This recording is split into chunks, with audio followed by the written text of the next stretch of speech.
कृष्णाय वासुदेवाय हरे परमात्मने प्रणतः क्लेशनाशाय गोविंदाय नमो नमः। जय श्री हरि।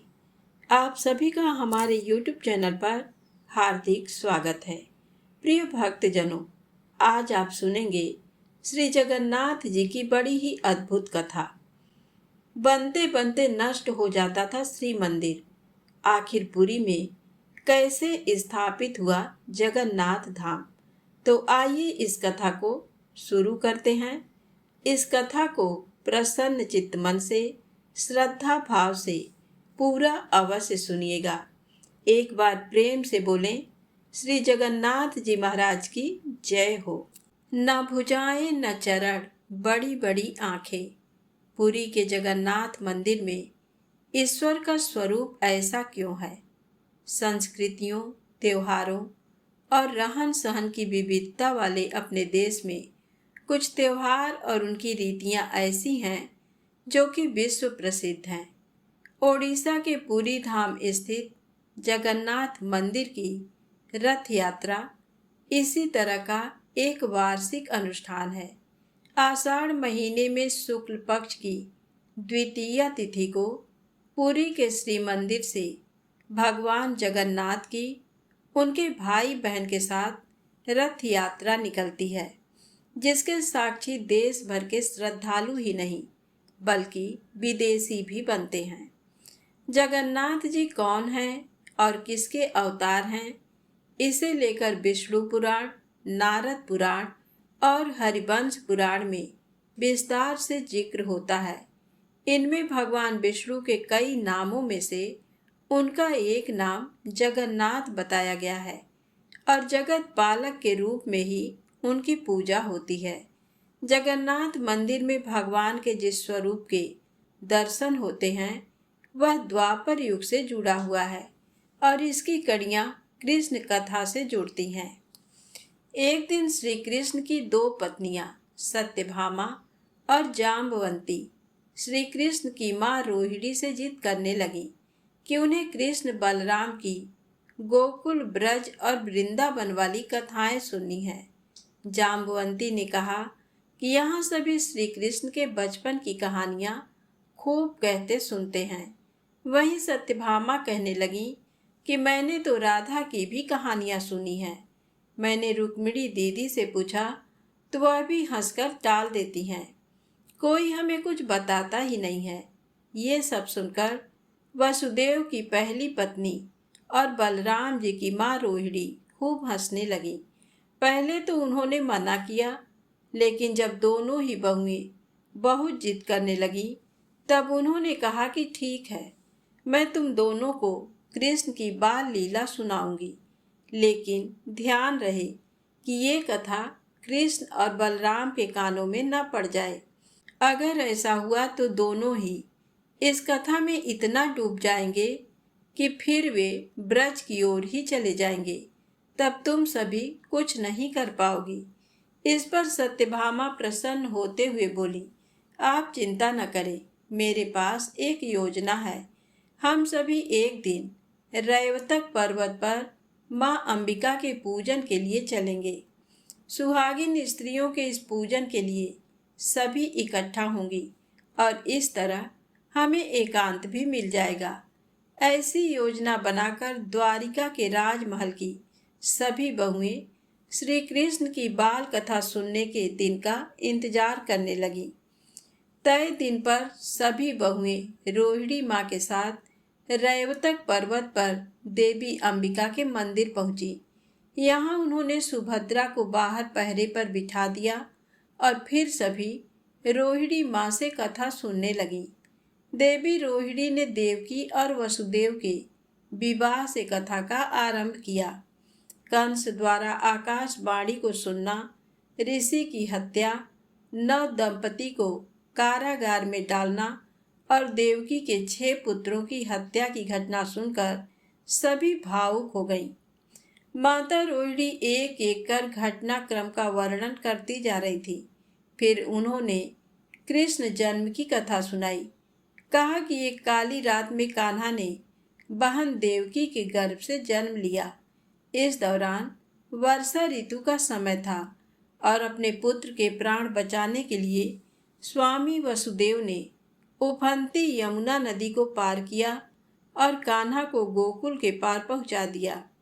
तुम सबके दाऊ बलभद्र को मैं पहले ही गोकुल पहुंचा चुकी थी। कान्हा के गोकुल में पहुंचते ही सारी सृष्टि मुस्कुराने लगी। दिन बीतने लगे और बलभद्र कान्हा की शरारतों, अटखेलियों, नटखट लीलाओं से सारा ब्रज खिलखिलाने लगा। उसने बालपन में ही कंस के भेजे राक्षसों का वध कर दिया। शकटासुर, पूतना, बकासुर, अजासुर सभी का उद्धार किया। माता रोहिणी कथा सुनाते जा रही थी और उनकी बहुएं इस कथा के सागर में डूबती जा रही थी। उधर द्वार पर खड़ी सुभद्रा का भी यही हाल था, क्योंकि ये सिर्फ कृष्ण और बलराम की ही कथा नहीं थी, बल्कि उसके भी बचपन की बात थी। सुभद्रा ये सब सुनते सुनते जड़वत हो गई। रोहिणी कथा सुनाती जा रही थी। कृष्ण जब मुरली बजाना शुरू करते तो गोपियां अपने काम धाम छोड़ देती थीं। गायों के थन से खुद दूध झरने लगते। रसोई में दूध उफनकर बह जाता तो चूल्हे पर रोटियां जल जाती। स्त्रियां श्रृंगार भूल जाती, काजल गाल पर लगा लेती, कुमकुम होठ पर मल लेती और ध्यान में बैठी गोपियां भी शुद्ध बुद्ध भूल जाती। सबसे विचलित होती राधा, जो मुरली की तान सुनकर ही वन में दौड़ी चली जाती थी। उधर राजमहल में राज परिवार की स्त्रियों के न होने से हलचल मच गई। कृष्ण बलराम ने सुना तो किसी अनिष्ट की आशंका से खुद सुभद्रा व अन्य सभी को खोजते हुए रैवतक मंदिर तक पहुंच गए। वहां उन्होंने सुभद्रा को जड़ स्थिति में खड़े देखा तो वे भी वहीं खड़े हो गए।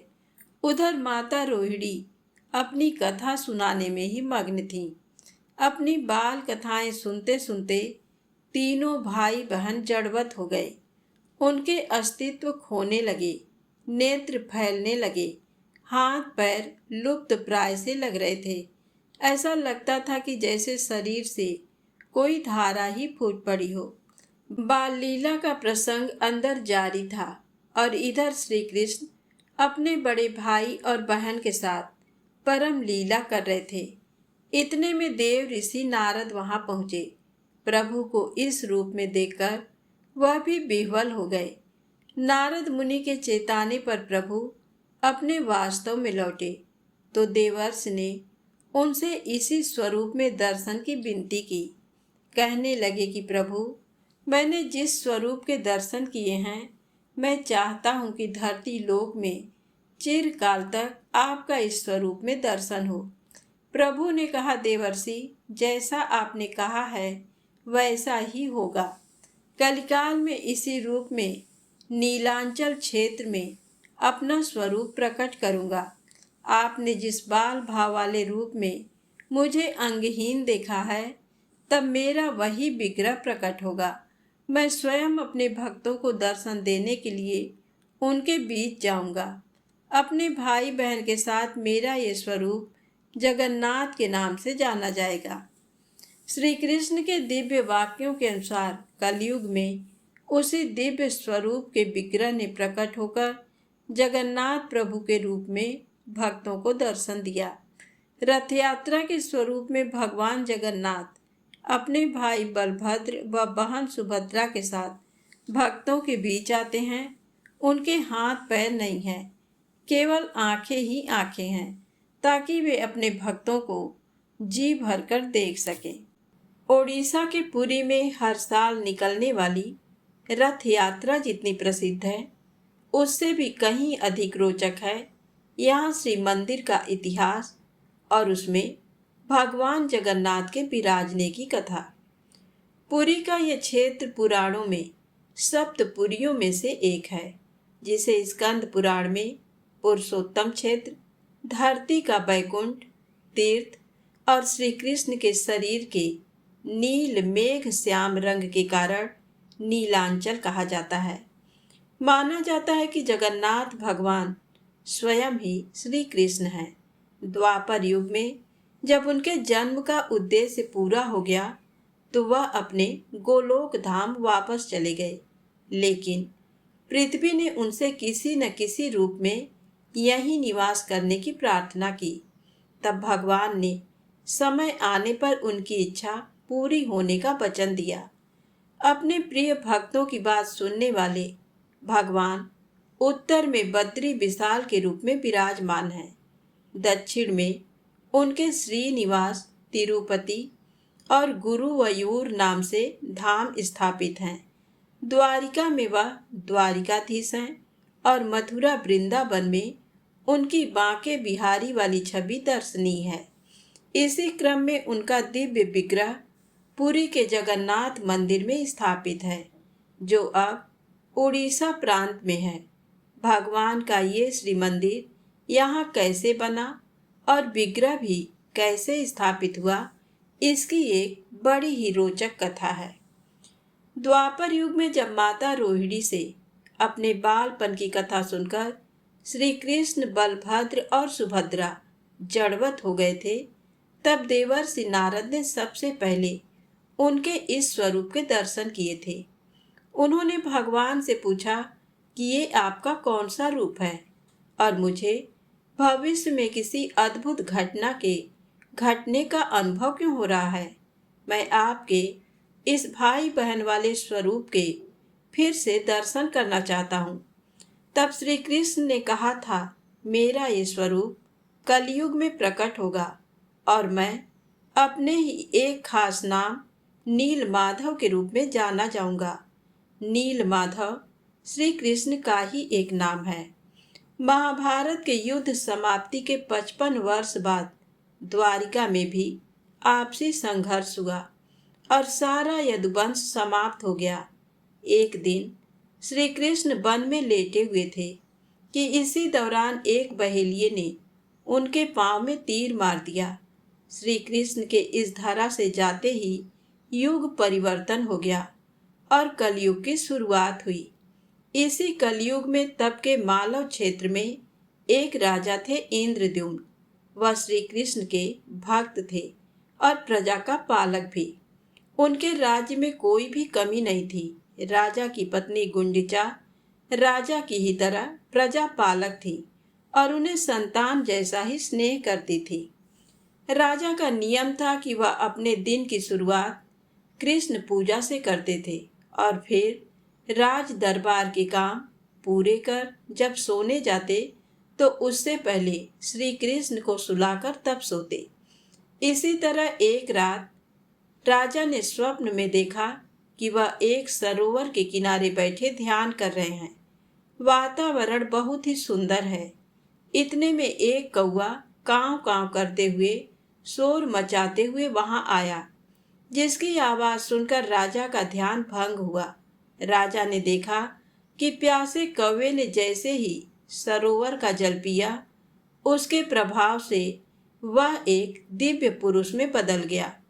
इतने में बैकुंठ का एक पार्षद रथ लेकर आसमान से उतरा और उसे बैकुंठ ले गया। राजा बहुत चकित था।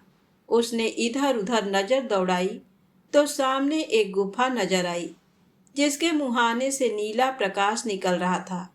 ऐसा सपना देखते हुए राजा की आंख खुल गई और वह उठ बैठा। राजा बहुत परेशान हुआ कि इस सपने का क्या अर्थ हो सकता है। दूसरा, राजा इस बात से भी परेशान था कि इस सपने की हर घटना उसे बहुत स्पष्ट याद थी कि जैसे वह खुद असलियत में उसे देख रहा था। राजा ने कई ज्योतिषी, गुणी और जानकार बुलवाए।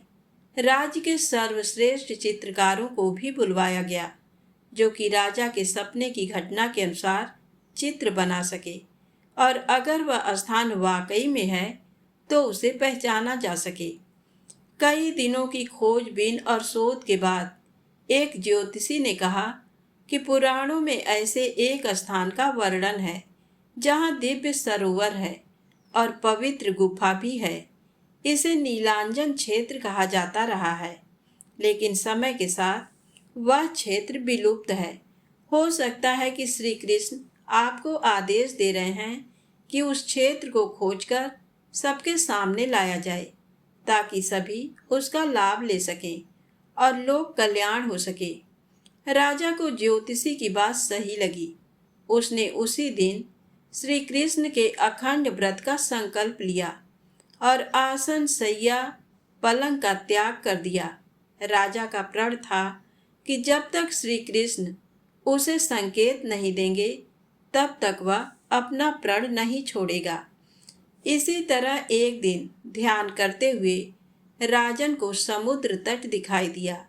फिर अचानक उसकी लहरें ऊंची उठी और फिर जब शांत हुई तो वहां एक भव्य मंदिर दिखाई दिया। राजन को संकेत मिल गया था। अब उसे एक मंदिर का निर्माण कराना था। उसने इस बारे में अपने दरबार में सलाह ली और उचित तिथि को मंदिर बनना शुरू हो गया। पर ये क्या, जैसे ही मंदिर बनने का काम शुरू होता, समुद्र की तेज लहरें आकर सारा निर्माण ध्वस्त कर देती थी। ऐसा एक दो बार नहीं, बल्कि 6 बार हुआ। राजा बहुत चिंतित हुआ, क्योंकि इससे उसका राजकोष भी खाली हो रहा था, प्रण भी पूरा नहीं हो रहा था और प्रजा भी संकट में आ जाए, ऐसी स्थिति बन रही थी। इसी संकट में एक दिन राजा ने देखा कि एक बंदर समुद्र तट पर अटखेलियां कर रहा था। इसी समय ज्वार आया, लेकिन बानर इससे भयभीत नहीं हुआ। ये देखकर राजा को विचार कौंधा और वह समझ गया कि वह क्या भूल कर रहा है। उसने तुरंत ही श्री कृष्ण का स्मरण किया तो उन्होंने राजा को रथ पर बैठे हुए दर्शन दिए, जिसकी ध्वजा पर बानर चिन्ह था। राजा ने अब हनुमान जी की स्तुति की और उनसे मंदिर निर्माण के प्रण को पूरा करने की सहायता मांगी। कहते हैं कि राजा की विनती पर हनुमान जी प्रकट हुए और उन्होंने राजा को आशीर्वाद दिया कि तुमने अपनी भक्ति को हर पल सिद्ध किया है, इसलिए आज से ये क्षेत्र सिद्ध क्षेत्र कहलाएगा। मैं यहाँ हमेशा सूक्ष्म रूप में निवास करूँगा। इसके बाद हनुमान जी सागर तट की ओर मुँह करके बैठ गए। फिर समुद्र ने मंदिर निर्माण स्थल को नहीं डुबोया और श्री मंदिर अपना वास्तविक आकार पा सका। जगन्नाथ मंदिर में पूर्व दिशा की ओर जिधर समुद्र है, वहां आंजनेय मंदिर बना हुआ है। इन्हें बेड़ी वाले हनुमान जी और श्री कृष्ण के ही नाम पर बेड़ी माधव भी कहते हैं। जगन्नाथ मंदिर में दर्शन करने जाने वाले श्रद्धालु बेड़ी हनुमान के दर्शन भी जरूर करते हैं। हनुमान जी की स्थापना से मंदिर निर्माण पूरा हुआ और इस तरह राजा इंद्रद्युम्न का एक संकल्प भी पूर्ण हुआ। हनुमान जी की सहायता से राजा इंद्रद्युम्न ने श्री मंदिर का निर्माण तो करा लिया, लेकिन उनकी चिंता अभी दूर नहीं हुई थी। रह रहकर उन्हें अपना वह सपना ध्यान आ जाता था, जिसमें उन्होंने नीला प्रकाश देखा था। वो पहाड़ी गुफा जहाँ नील माधव का विग्रह था, उसे खोज पाना बड़ी चुनौती थी, क्योंकि वह गुफा वास्तव में है भी या नहीं, उसका कोई प्रमाण नहीं था। इसलिए खोजने वालों को भी किस दिशा में भेजा जाए, ये बड़ी समस्या थी। राजा का एक भाई था विद्यापति। दोनों की जोड़ी बिल्कुल राम लक्ष्मण सी थी। वह भी राजा की ही तरह प्रजा का ध्यान रखने वाला और श्री कृष्ण का भक्त था। उसने ही ये सुझाव दिया कि चारों दिशाओं में 4 ब्राह्मण भेजे जाएं और वह सपने में देखे गए स्थान के बारे में पता करें। जब राजा ने 3 दिशाओं में ब्राह्मण भेज दिए और चौथी दिशा के लिए किसी योग्य व्यक्ति का विचार कर रहे थे, तो उसी समय विद्यापति ने खुद भी जाने की इच्छा जताई। राजा ने विद्यापति की रुचि जानकर उसे भी भगवान नील माधव के विग्रह की खोज में भेज दिया। तीनों दिशाओं में भेजे गए ब्राह्मण और विद्यापति अपने अपने मार्ग में कई महीनों तक भटकते रहे। एक एक कर कई महीनों तक भटकते हुए तीनों ब्राह्मण राज्य में लौट आए, लेकिन विद्यापति पूर्व दिशा में बढ़ता ही गया। इस तरह भटकते हुए वह एक दिन किसी जंगली कबीले के मुहाने पर पहुंच गया। वहां उसने एक बरगद के पेड़ के नीचे स्थान देवता की स्थापना के चिन्ह देखे। विद्यापति सोच में पड़ गया कि इस भयानक जंगल में किसी स्थान देवता की स्थापना कैसे हो सकती है। आमतौर पर तो ये मानव बस्तियों के बाहर स्थापित होते हैं। जंगली कबीले भी जंगल में बाहर की ओर बस्ती बनाकर रहते हैं। इतने घने जंगल के भीतर कौन लोग रहते होंगे। विद्यापति अभी ये सब सोच ही रहा था कि इतने में एक सिंह दहाड़ता हुआ उस पर झपटा। विद्यापति ने फुर्ती से एक ओर कूदकर खुद को बचा तो लिया, लेकिन जंगली झाड़ी में पांव उलझने से वह एक ओर गिर पड़ा और सिर में चोट लग गई। इतने में उसने एक कन्या को शेर पर डपटते हुए और उसे नाम से बुलाते हुए सुना। कन्या ने जब उसे बाघा कहकर पुकारा तो वह उल्टे पांव दौड़कर उस लड़की के पैरों के पास किसी पालतू बिल्ली की तरह लौटने लगा। ये देखते देखते विद्यापति चोट लगने के कारण बेहोश हो गया। वही कन्या अपने कबीले के लोगों के साथ मिलकर विद्यापति को कबीले में ले आई। असल में ये भीलों का एक कबीला था जो जंगल के बहुत भीतर रहता था। पर्यावरण और प्रकृति प्रेमी ये लोग नगरी सभ्यता से दूर थे और अपने कबीले में ही जीवन यापन करते थे। इस कबीले के सरदार का नाम विश्वावसु था और शेर के साथ खेलने वाली वह कन्या इसी विश्वावसु की पुत्री ललिता थी। पहले तो विश्वावसु ने किसी बाहरी व्यक्ति को कबीले के भीतर लाए जाने पर विरोध जताया, लेकिन जब ललिता और कबीले के अन्य लोगों ने विद्यापति की घायल अवस्था की दुहाई दी तो वह मान गया और उसका इलाज करने लगा। विश्वावसु के इलाज से विद्यापति को सुबह तक होश आ गया, लेकिन कई महीनों की थकान और सिर में गहरी चोट के कारण उसके घाव अभी भी भरे नहीं थे। इस अवस्था में ललिता ने उसकी बहुत सेवा की, जिसके फल से विद्यापति जल्द ही ठीक हो गया। अब वह धीरे धीरे विश्वावसु और कबीले वालों के काम में हाथ बटाने लगा, लेकिन जब कोई उसके बारे में कुछ पूछता तो विद्यापति चुप्पी साध लेता। शरीर पर राज चिन्ह और तमाम अलंकरण को देखकर सभी उसे किसी लूटे हुए हारे हुए राज्य का राजकुमार समझते थे और अतिथि को पुरानी बातों से कष्ट ना हो, इसलिए धीरे धीरे विद्यापति से सभी ने उनके पिछले जीवन के बारे में पूछना बंद कर दिया। उधर ललिता विद्यापति से प्रेम करने लगी थी और मन ही मन विद्यापति भी उसे चाहने लगा था, लेकिन वह इस प्रेम को अपने कार्य में बाधा समझता था, इसलिए इस ओर ज्यादा ध्यान नहीं देता था। एक दिन ललिता विद्यापति के बारे में सोचते हुए जंगल से आए फूलों से माला बना रही थी। इसी दौरान टोकरी में कहीं से एक सांप घुस आया था। ललिता का इस ओर कोई ध्यान नहीं था। तभी वहां किसी काम में पहुंचे विद्यापति की नजर ललिता पर पड़ गई। उसने फुर्ती से उस सांप को पकड़कर फेंक दिया। विश्वावसु ने जब ये देखा तो उसे ललिता और विद्यापति के प्रेम का आभास हुआ। इस तरह उसने कबीले वालों से सलाह लेकर विद्यापति और ललिता की शादी कर दी। इस तरह विवाह के कुछ दिन बीत गए। अब तक विद्यापति को एहसास हो गया था कि ललिता का परिवार उससे प्रेम तो करता है, लेकिन अपनी धार्मिक रीतियों से उसे दूर रखता है। इसके अलावा उसने ये भी देखा कि हर सुबह बड़े अंधेरे ही विश्वावसु कहीं चला जाता है और फिर सूर्य निकलने के बाद ही लौटता है। विद्यापति ने कई बार ये जानने की कोशिश की, लेकिन उसे किसी ने कोई जवाब नहीं दिया। एक दिन मौका पाकर विद्यापति ने ललिता से ही इस बारे में पूछा और अपने प्रेम की सौगंध दी।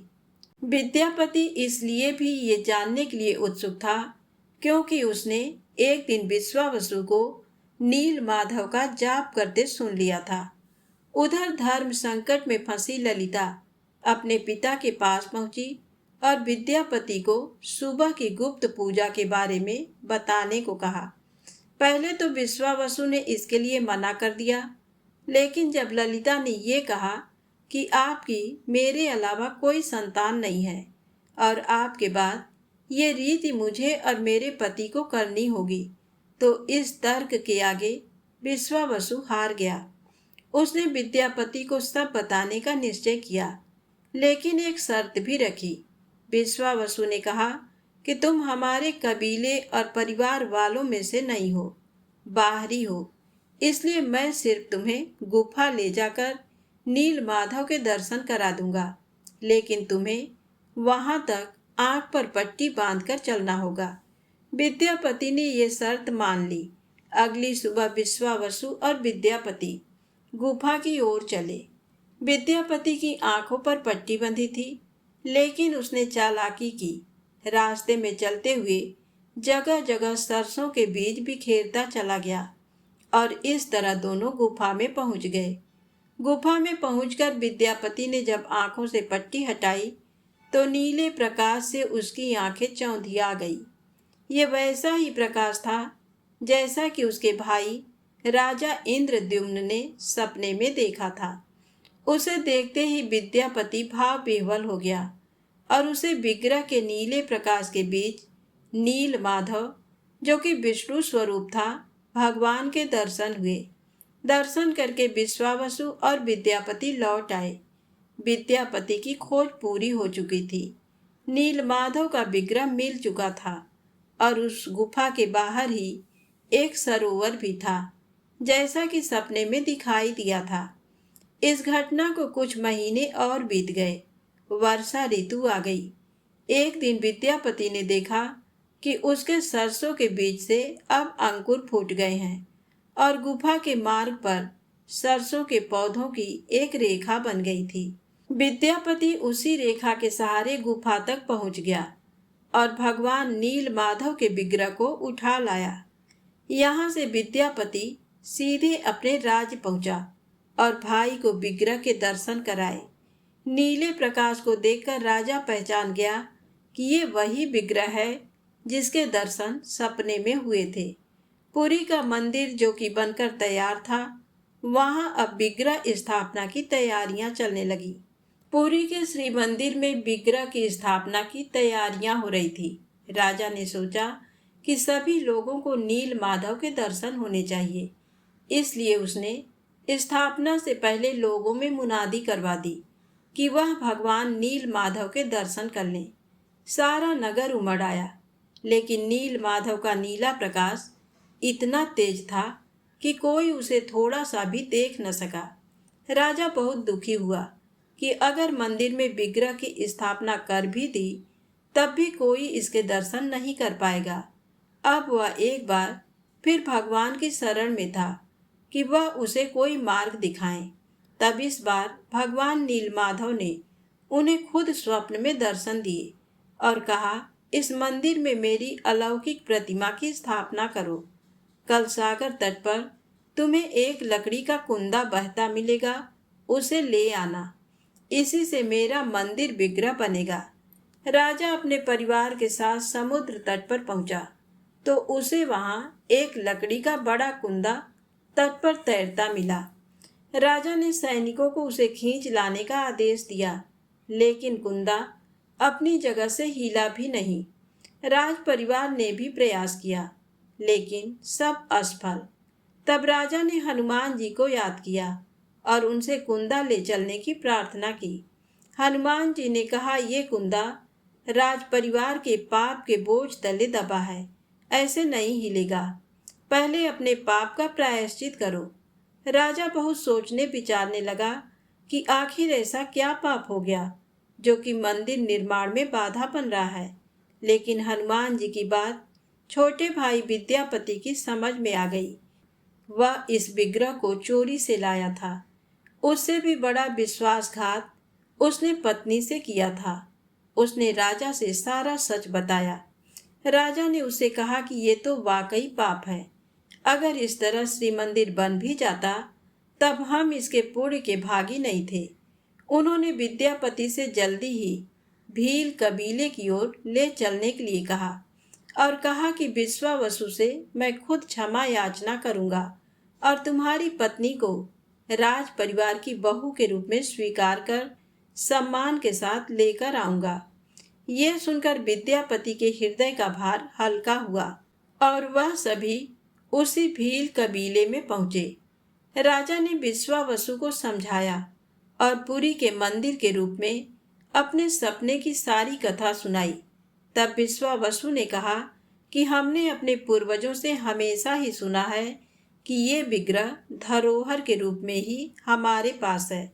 सही समय पर ये विश्व के सामने प्रकट हो जाएगा, इसलिए ही हम इसे आज तक छिपा कर रखते आए थे। लेकिन नील माधव की इच्छा के विरुद्ध कोई नहीं जा सकता है। इस तरह विश्वावसु ने विद्यापति को क्षमा कर दिया और उनके साथ पुरी आ गया। ललिता भी राज परिवार की बहू बनी और समय के साथ उसने एक पुत्र को जन्म दिया। अब राजा इंद्रद्युम्न, विद्यापति और विश्वावसु समुद्र तट पर पहुंचे। इस बार इन तीनों ने मिलकर जय हनुमान कहते हुए जैसे ही लकड़ी का कुंदा उठाया तो वह भारहीन होकर उठाया। इसी लकड़ी के कुंदे से भगवान जगन्नाथ जी यानी श्री कृष्ण, उनके भाई बलराम और बहन सुभद्रा के साथ ही सुदर्शन चक्र की मूर्ति बनी। प्रतिमाओं का बनना भी कोई आसान नहीं था। इनके निर्माण की कथा तो और भी दिव्य है। जब राजा लकड़ी के कुंदे को उठवाकर महल ले आया तो इसके बाद प्रतिमा निर्माण के लिए देश भर से कुशल कारीगर बुलाए गए, लेकिन कोई भी प्रतिमा निर्माण की प्रतिभा नहीं दिखा सका। कुछ ने कहा कि ये कुंदा बहुत मोटा है, इससे आकार में उभार नहीं आएगा। कुछ ने कहा कि वह सिर्फ पत्थर की कलाकारी जानते हैं, काष्ठ की बारीकियां नहीं। कुछ ने कोशिश भी की, लेकिन उनकी हथौड़ियां इस कुंदे पर जरा भी नहीं चल पाईं। राज परिवार में एक बार फिर सन्नाटा छा गया। प्रतिमाएं कैसे बने, ये बड़ा सवाल था। इसी सोच विचार और परीक्षण में कुछ दिन बीत गए। एक दिन सूर्यास्त से ठीक पहले एक वृद्ध राज दरबार में पहुंचा। झुकी कमर, हाथ में लाठी, चेहरे पर झुर्रियां, सफेद दाढ़ी और कंधे पर एक झोला गठरी जिसमें से आरी बाहर झांक रही थी। इससे ये तो साफ पता चल रहा था कि ये बूढ़ा कोई काष्ठ का शिल्पकार है। पूछने पर उसने राजा को अपना परिचय शिल्पकार के रूप में दिया और कहा कि मैंने बहुत सी काठ की आकृतियां बनाई हैं, लेकिन अब बस आखिरी बार भगवान की भी मूर्ति बना लूं तो मुझे मोक्ष मिल जाए। उसने राजा से जगन्नाथ जी की प्रतिमाएं बनाने की इच्छा जाहिर की। राजा ने सोचा कि ये खुद इतने वृद्ध और जर्जर हो चुके हैं, पता नहीं निर्माण कर भी पाएंगे कि नहीं।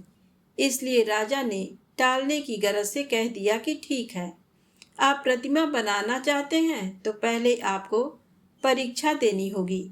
आंख पर पट्टी बांध लीजिए और खुद वहां चलकर जाइए जहां प्रतिमा निर्माण के लिए काठ रखे हैं।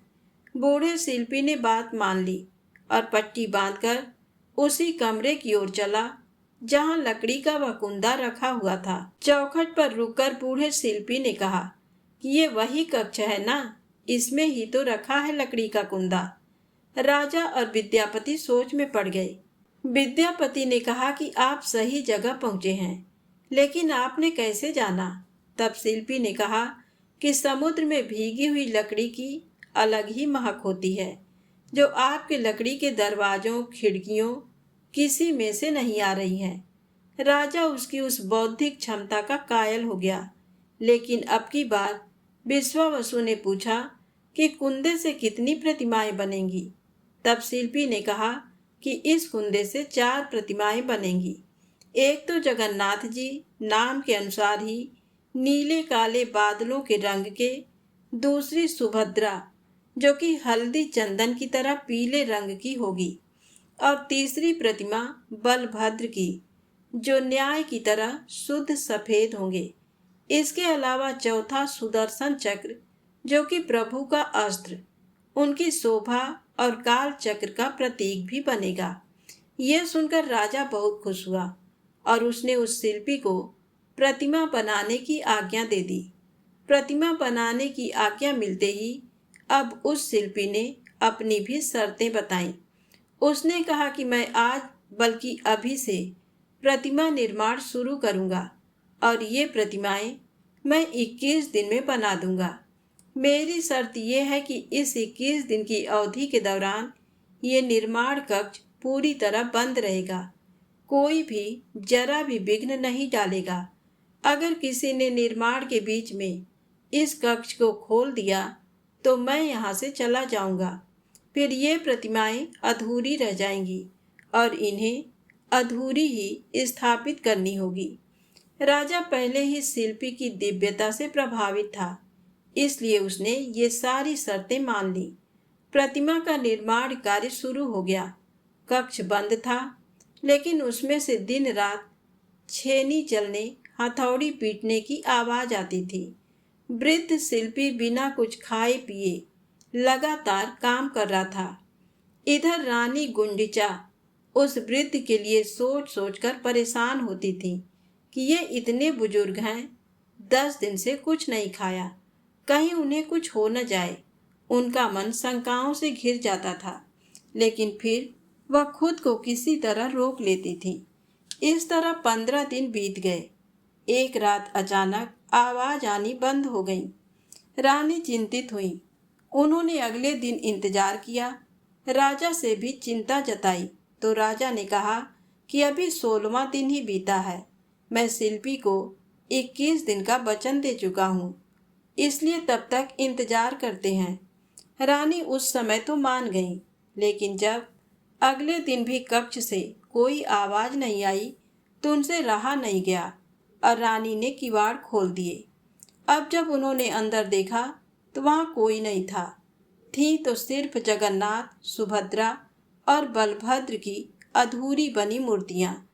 इस अधूरेपन की जो दिव्यता थी, रानी उसे देखकर चकित हो गई। राजा ने भी उन्हें देखा तो वह सम्मोहित हो उठा। फिर उसे शिल्पकार की शर्त याद आई कि अगर 21 दिन के पहले द्वार खुला तो इन्हीं अधूरी मूर्तियों को स्थापित करना होगा। राजा ने इसे प्रभु की इच्छा मानकर उसे श्री मंदिर में स्थापित कर दिया। कहते हैं कि मूर्तियों का निर्माण करने वाले वृद्ध शिल्पकार कोई और नहीं, देव शिल्पी विश्वकर्मा थे। उन्होंने ही भगवान की आज्ञा पर इन प्रतिमाओं का निर्माण किया था और उनकी इच्छा के अनुसार ही उन अधूरी मूर्तियों को बनाया था। यह बिल्कुल वैसा ही स्वरूप था जैसा कि द्वापर में नारद मुनि ने देखा था। इन प्रतिमाओं में विग्रह समाहित किया गया और फिर इन्हें मंदिर में स्थापित कर दिया गया। अब प्रश्न था मंदिर और देव प्रतिमाओं की प्राण प्रतिष्ठा का। प्राण प्रतिष्ठा की रीत के बाद ही मंदिर में पूजन हो सकता था। इस कार्य के लिए योग्य ब्राह्मण कौन होगा, इस पर विचार होने लगा। ये प्रश्न इसलिए भी जरूरी था क्योंकि उसी ब्राह्मण को भविष्य में अनवरत पूजा के लिए रीतियां भी बनानी थी। राज परिवार मंदिर में अभी ये विचार कर ही रहा था कि तभी वहां देवर्षि नारद प्रकट हुए। वह भगवान के उस मूर्त स्वरूप के दर्शन करने आए थे जिसे उन्होंने पहले ही वास्तविकता में देख रखा था। देवर्षि नारद ने जब मंदिर में स्थापित प्रतिमाओं को देखा तो वह बहुत प्रसन्न हुए। तब उन्होंने राजा से प्राण प्रतिष्ठा को लेकर बात की। राजा ने कहा, हम भी इसी प्रश्न से जूझ रहे थे, लेकिन अब आपको देखा तो इसका भी उत्तर मिल गया। श्री मंदिर की प्राण प्रतिष्ठा के लिए आपसे बेहतर पुरोहित कौन होगा। आप नारायण के सबसे प्रिय भक्त हैं, इसलिए उनके स्वरूप की प्राण प्रतिष्ठा आप ही कीजिए।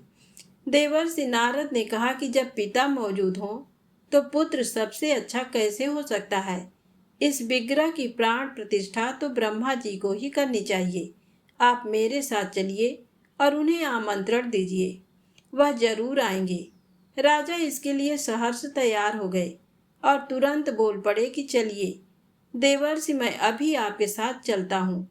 जब राजा ने देवर्षि नारद से चलने के लिए कहा तो नारद वहीं ठिठक कर खड़े हो गए और कहा कि राजन, क्या आपने ठीक से विचार कर लिया है कि आप चलना चाहते हैं?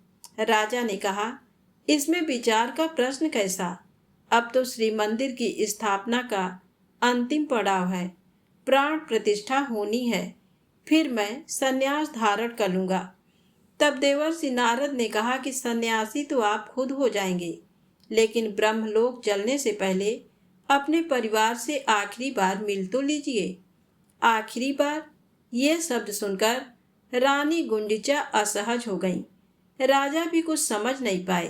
राज परिवार परेशान हो गया। तब देवर्षि नारद ने कहा, आप मनुष्य हैं, ब्रह्मलोक जाने और वहां से लौटने में धरती पर बहुत सारा समय बदल चुका होगा, कई शताब्दियां लग जाएंगी।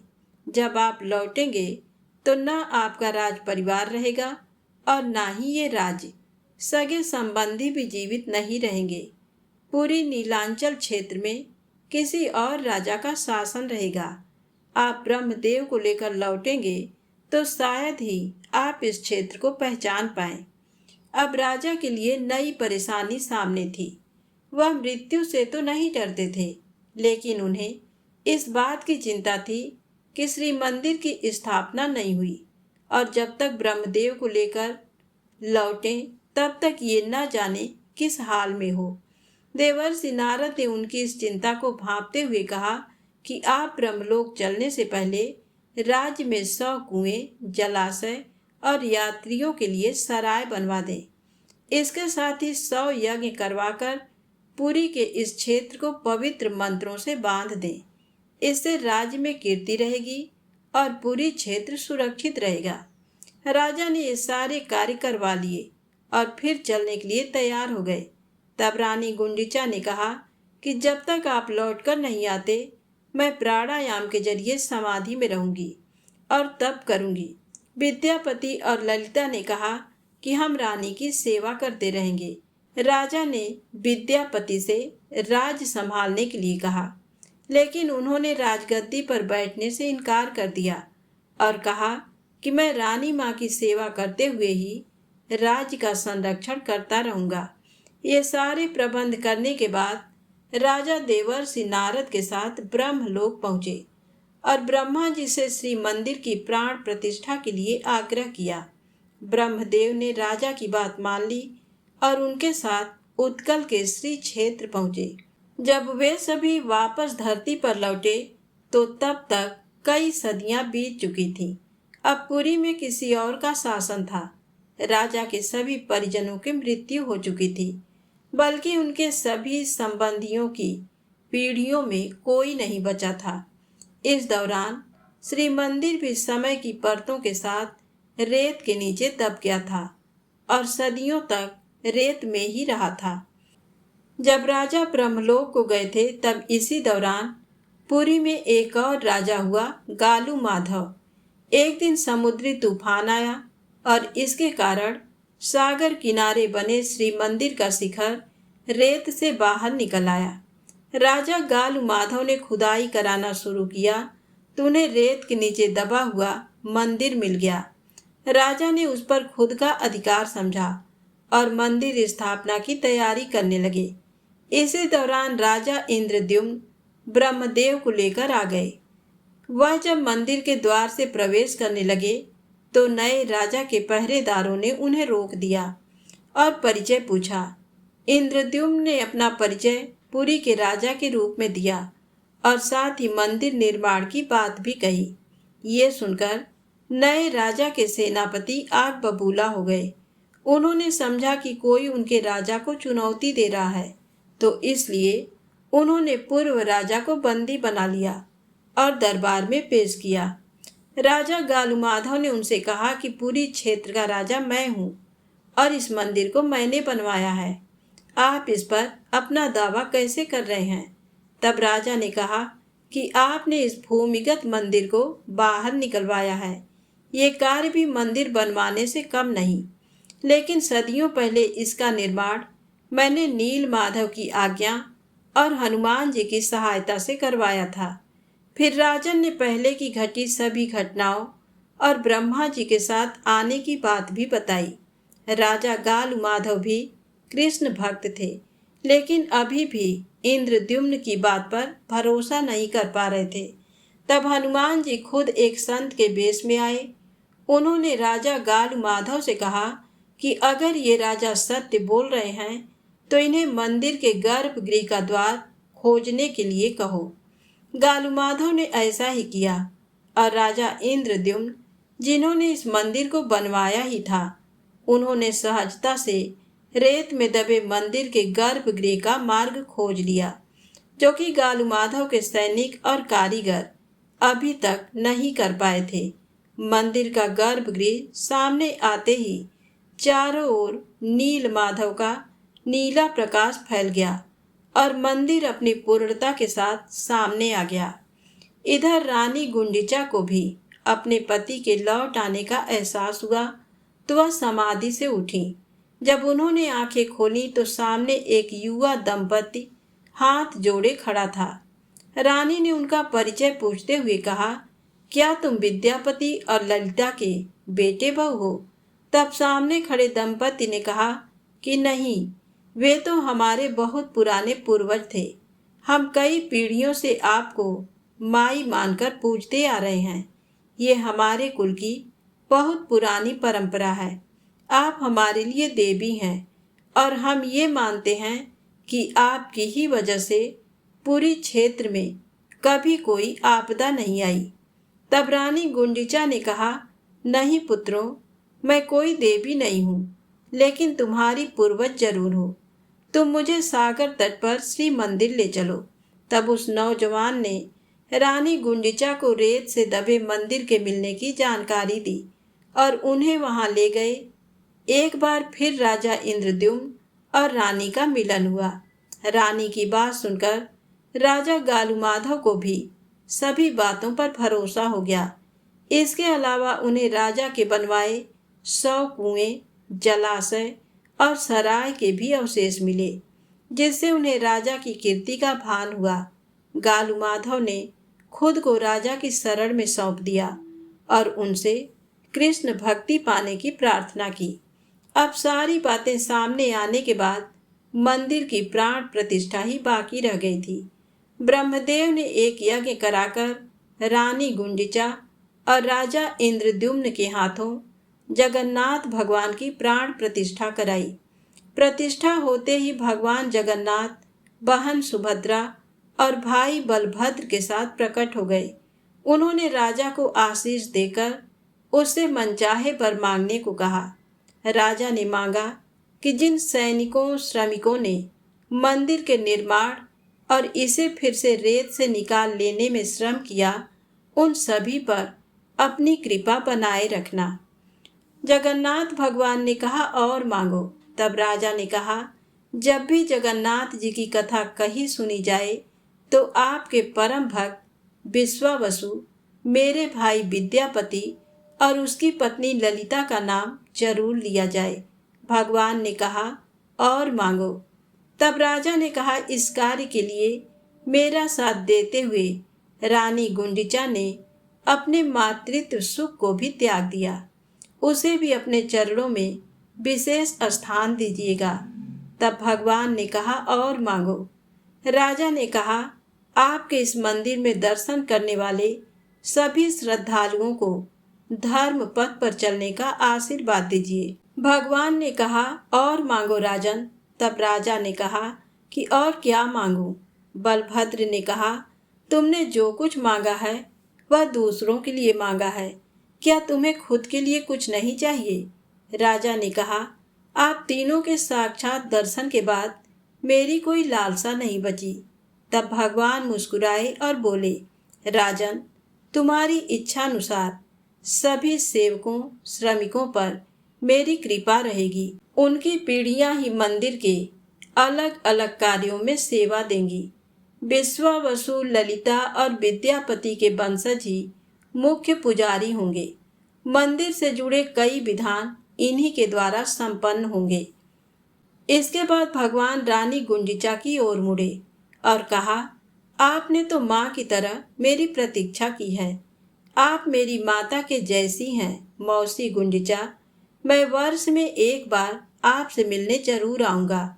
जिस स्थान पर आपने तपस्या की थी वह स्थान अब मेरी मौसी गुंजिचा का मंदिर होगा। इसे देवी पीठ के तौर मान्यता मिलेगी। हम तीनों भाई बहन आपके पास आया करेंगे और संसार इसे रथ यात्रा के तौर पर जानेगा। इसके साथ ही पुरी के हर राजा को रथ यात्रा मार्ग को स्वर्ण झाड़ू से बुहारने का सौभाग्य मिलेगा। रथ यात्रा के मार्ग को मुहारने की प्रथा छेरा पहरा कहलाती है। इस तरह भगवान ने राजन, रानी गुंजिचा, विद्यापति और ललिता, विश्वावसु और पुरी के वर्तमान राजा गालू माधव के साथ सभी दर्शन करने वाले श्रद्धालुओं को वरदान दे दिया। इसी के बाद से जगन्नाथपुरी भगवान का घर और धरती पर नारायण का बैकुंठ बन गया। पुरी के श्री मंदिर में विद्यापति और ललिता और विश्वावसु के वंशज ही पूजा करते आ रहे हैं। इन्हें दैतापति भी कहते हैं। इसके अलावा अन्य सेवा कार्यों में भी श्रमिकों, कारीगरों के वंशज ही शामिल हैं। ज्येष्ठ पूर्णिमा के दिन भगवान का प्राकट्य हुआ था।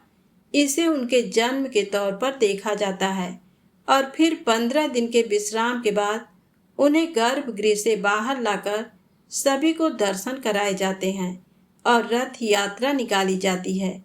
यही परंपरा आज भी जारी है। तो प्रेम से बोलें जगन्नाथ जी महाराज की जय हो।